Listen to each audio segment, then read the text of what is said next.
በቢዝነስ ፕላን ውስጥ ጎጂ ልማዳዊ ነገር እንተ በቢዝነስ ፕላን ውስጥ ፕሮግራም አድርገ ከጨመርካት በፍጥነት አንተን ወደ ባለ ሀብት ትገፈትራለች በፍጥነት ሀብታም ከሆናችሁ በኋላ የሚገርማችሁ የፈለጋችሁን ነገር ብታደርጉ ምንም አትሆኑ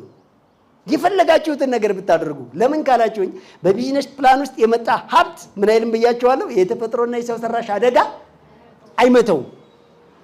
በቢዝነስ ፕላን በኩል ባለ ሀብት ከሆነ እድሜ ልክህን ይቺን ዓለም እስከምትሰናበት አበቃ ሚሊዮነር ነህ እንዴት ነው በቢዝነስ ፕላን የተገነባ ሀብት የሰው ሰራሽና የተፈጥሮ አደጋ የማይመታው ካላችሁኝ የምትሰሩት አምሮ ላይ ነው ብራንድ ላይ ነው ስም ላይ ነው ሻው ላይ ነው ሰራተኞቻችሁ የሊደርሺፕ ኳሊቲ ተሰራባቸው ብትኖርም ባትኖርም የማያጭበረብሩ ገንዘብ ያጭበረብሩ ጊዜ ያጭበረብሩ ደንበኞቻችሁ መቼም ቢሆን ከናንተ ውጭ መጠቀም አይፈልጉም አቅራቢዎች መቼም ቢሆን ከናንተ ጋር ነው መስራት የሚፈልጉት ገንዘብ ባይኖራችሁ ምቃ ይዘው ይመጣሉ አገልግሎት ይዘው ይመጣሉ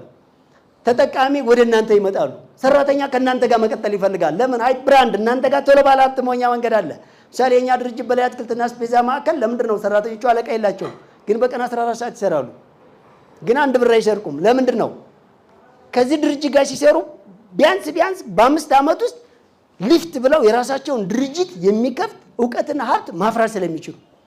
ስለዚህ ይህን ድርጅት ይጣበቁታል አይለቁትም አባቴ የሀብታም ፕሪንት ነዋ ዳሆነ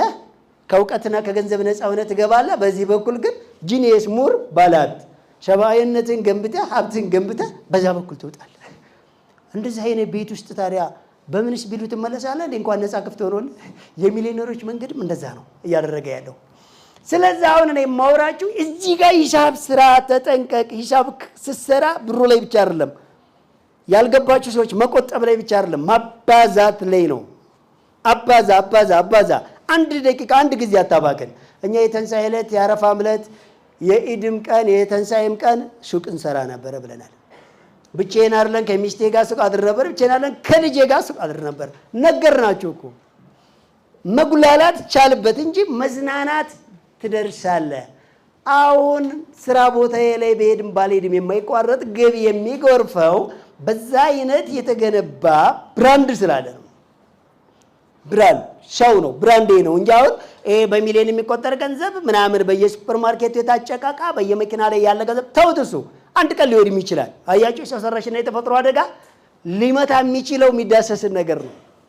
70 ምናምን ሺህ ደንበኛ መምታት አይችልም ከ80 እስከ 100 ያለ ሰራተኛ መምታት አይችልም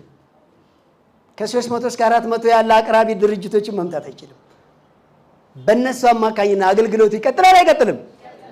እስኪና ሊባባን ካፒታል ተነግሩኛላችሁ ድርጅት ሲጀምሩ ካፒታል አላቸው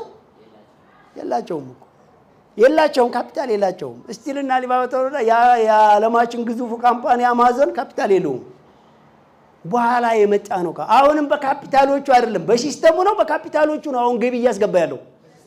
በሲስተሙ እኮ ነው